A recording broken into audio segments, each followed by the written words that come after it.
ದಾವಣಗೆರೆ ಜಿಲ್ಲೆಯ ಚನ್ನಗಿರಿ ತಾಲೂಕಿನ ನೆಲಹಂಕಲು ಗ್ರಾಮ ಪಂಚಾಯಿತಿ ವ್ಯಾಪ್ತಿಯಲ್ಲಿ ಬುಧವಾರ ನಡೆಯಬೇಕಾಗಿದ್ದ ಮಹಾತ್ಮ ಗಾಂಧಿ ರಾಷ್ಟ್ರೀಯ ಉದ್ಯೋಗ ಖಾತ್ರಿ ಯೋಜನೆಯ 15ನೇ ಹಣಕಾಸು ಆಯೋಗ ಹಾಗೂ 4ನೇ ಹಣಕಾಸು ಆಯೋಗದಲ್ಲಿ 2025-26ನೇ ಸಾಲಿನಲ್ಲಿ ಅನುಷ್ಠಾನಗೊಂಡ ವಿವಿಧ ಅಭಿವೃದ್ಧಿ ಕಾಮಗಾರಿಗಳ ಸಾಮಾಜಿಕ ಲೆಕ್ಕ ಪರಿಶೋಧನೆ ಗ್ರಾಮಸಭೆ ಅಧಿಕಾರಿಗಳ ಬೇಜವಾಬ್ದಾರಿತನ ಹಾಗೂ ಪ್ರಮುಖ ಇಲಾಖೆ ಅಧಿಕಾರಿಗಳು ಗೈರು ಹಾಜರಾಗಿದ್ದರಿಂದ ಮಧ್ಯದಲ್ಲೇ ಸ್ಥಗಿತಗೊಂಡ ಅಪರೂಪದ ಘಟನೆ ನಡೆದಿದೆ.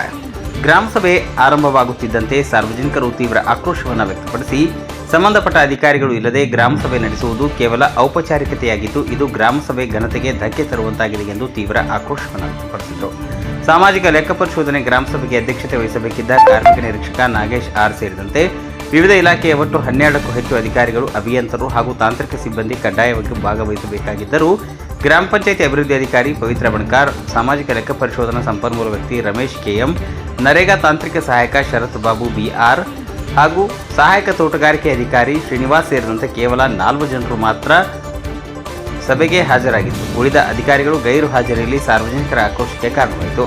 ಸಭೆಯ ಅಧ್ಯಕ್ಷರು ಗೈರಾಗಿದ್ದ ಹಿನ್ನೆಲೆಯಲ್ಲಿ ಪಂಚಾಯತ್ ರಾಜ್ ನಿಯಮಾನುಸಾರ ಹಾಜರಿದ್ದ ಹಿರಿಯರನ್ನ ಅಧ್ಯಕ್ಷರನ್ನಾಗಿ ಆಯ್ಕೆ ಮಾಡುವ ಪ್ರಕ್ರಿಯೆಯಂತೆ ಚಿಕ್ಕಮಳಲಿ ಗ್ರಾಮದ ಹಿರಿಯ ಜಯಭೋವಿ ಅವರನ್ನ ಅಧ್ಯಕ್ಷರನ್ನಾಗಿ ಆಯ್ಕೆ ಮಾಡಿಕೊಂಡು ಗ್ರಾಮಸಭೆ ನಡೆಸಲು ಆರಂಭಿಸಲಾಯಿತು. ಆದರೆ ಸಭೆಯ ಆರಂಭವಾಗುತ್ತಿದ್ದಂತೆ ಗ್ರಾಮಸ್ಥರು, ಮಹಿಳಾ ಸ್ವಸಹಾಯ ಸಂಘದ ಸದಸ್ಯರು, ನರೇಗಾ ಕೂಲಿ ಕಾರ್ಮಿಕರು ಹಾಗೂ ವಿವಿಧ ಗ್ರಾಮಗಳ ಸಾರ್ವಜನಿಕರು ಒಗ್ಗಟ್ಟಿನಿಂದ ವಿರೋಧಪಡಿಸಿ ಸಂಬಂಧಪಟ್ಟ ಎಲ್ಲ ಅಧಿಕಾರಿಗಳು ಹಾಗೂ ಕಾಮಗಾರಿ ಅನುಷ್ಠಾನ ಅಧಿಕಾರಿಗಳು ಹಾಜರಾಗದೆ ಗ್ರಾಮಸಭೆ ನಡೆಸುವುದು ನಿಯಮಬಾರವಾಗಿದ್ದು ಇಂತಹ ಸಭೆಗೆ ಯಾವುದೇ ಅರ್ಥವಿಲ್ಲ ಎಂದು ಆಕ್ರೋಶ ವ್ಯಕ್ತಪಡಿಸಿದರು. ಸಾರ್ವಜನಿಕರ ತೀವ್ರ ಒತ್ತಾಯದ ಹಿನ್ನೆಲೆಯಲ್ಲಿ ಸಭೆಯ ಅಧ್ಯಕ್ಷತೆ ವಹಿಸಿದ್ದ ಜಯಭೂವಿ ಅವರು ಎಲ್ಲ ಇಲಾಖೆ ಅಧಿಕಾರಿಗಳು ಸಂಪೂರ್ಣ ಹಾಜರಾಗದೆ ಗ್ರಾಮಸಭೆ ನಡೆಸುವುದು ಸೂಕ್ತವಲ್ಲ, ಆದ್ದರಿಂದ ಇಂದಿನ ಸಭೆಯನ್ನು ಮುಂದೂಡಲಾಗುತ್ತಿದೆ. ಸಂಬಂಧಪಟ್ಟ ಎಲ್ಲ ಅಧಿಕಾರಿಗಳು ಹಾಜರಾದ ನಂತರವೇ ಗ್ರಾಮಸಭೆ ನಡೆಸಲಾಗುವುದು ಎಂದು ಘೋಷಿಸಿದರು. ಈ ಘೋಷಣೆಗೆ ಸಭೆಯಲ್ಲಿದ್ದ ಸಾರ್ವಜನಿಕರು ಬೆಂಬಲ ವ್ಯಕ್ತಪಡಿಸಿದರು. ಬಳಿಕ ಆಗಮಿಸಿದ ತಾಲೂಕು ಪಂಚಾಯತ್ ಕಾರ್ಯನಿರ್ವಾಹಕ ಅಧಿಕಾರಿಗಳು ಹಾಗೂ ನೆಲ್ಲಿಹಂಕಲು ಗ್ರಾಮ ಪಂಚಾಯಿತಿ ಆಡಳಿತಾಧಿಕಾರಿ ಪ್ರಕಾಶ್ ಎಂಆರ್ ಅವರು ಸಾರ್ವಜನಿಕರೊಂದಿಗೆ ಚರ್ಚಿಸಿ ಸಭೆಗೆ ಗೈರಾಗಿದ್ದ ಎಲ್ಲ ಇಲಾಖೆ ಅಧಿಕಾರಿಗಳಿಗೆ ಮರು ನೋಟಿಸ್ ನೀಡಿ ಕಡ್ಡಾಯವಾಗಿ ಹಾಜರಾಗುವಂತೆ ಸೂಚಿಸಲಾಗುವುದು. ಆಗಸ್ಟ್ 6ರಂದು ಸಾಮಾಜಿಕ ಲೆಕ್ಕ ಪರಿಶೋಧನೆ ಗ್ರಾಮ ಸಭೆಯನ್ನು ಮರು ಆಯೋಜಿಸಿ ಎಲ್ಲ ಇಲಾಖೆ ಅಧಿಕಾರಿಗಳ ಸಮ್ಮುಖದಲ್ಲೇ ಸಾರ್ವಜನಿಕರ ಪ್ರಶ್ನೆಗಳಿಗೆ ಉತ್ತರ ನೀಡಲಾಗುವುದು ಎಂದು ಮಾಧ್ಯಮಗಳಿಗೆ ಸ್ಪಷ್ಟಪಡಿಸಿದರು.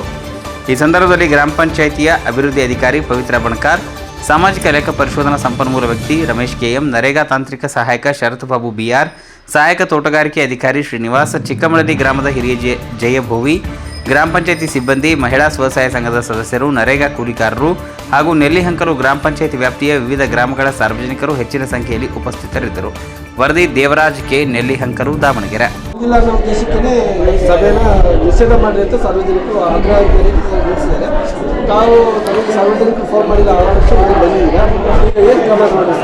ಈಗ ಇವತ್ತಿನ ಒಂದು ಗ್ರಾಮ ಸಭೆ ನೆಲ್ಲಿಹಂಕಲ ನಡಿಬೇಕಾಯಿತು. ಅಧಿಕಾರಿಗಳ ಒಂದು ಗೈರು ಹಾಜರಿಂದ ಇವತ್ತು ಸಭೆಯನ್ನು ಮುಂದೂಡಿದ್ದೀವಿ.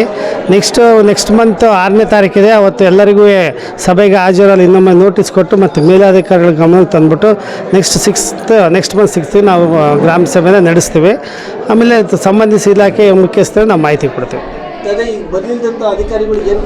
ಈಗ ನೋಟಿಸ್ ಕೊಡ್ತೀವಿ ಅವ್ರಿಗೆ. ನೋಟಿಸ್ ಕೊಟ್ಟು ಅವರಿಂದ ರಿಪ್ಲೈ ತೊಗೊಂಡು ಅವ್ರ ಮೇಲಧಿಕಾರಿಗಳಿಗೆ ವರದಿ ಮಾಡ್ತೀವಿ.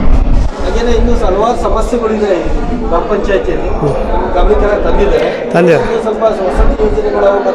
ಈಗ ವಸತಿ ಯೋಜನೆಯಲ್ಲಿ ಹೊಸದಾಗಿ ಯಾವುದೋ ಒಂದು ಟಾರ್ಗೆಟ್ ಫಿಕ್ಸ್ ಆಗಿಲ್ಲ. PMAY ನಡೆಯಿದೆ. ಅದು PMAYನಲ್ಲಿ ಎಲ್ಲ ಸರ್ವೆ ಆಗ್ತಾಯಿದೆ.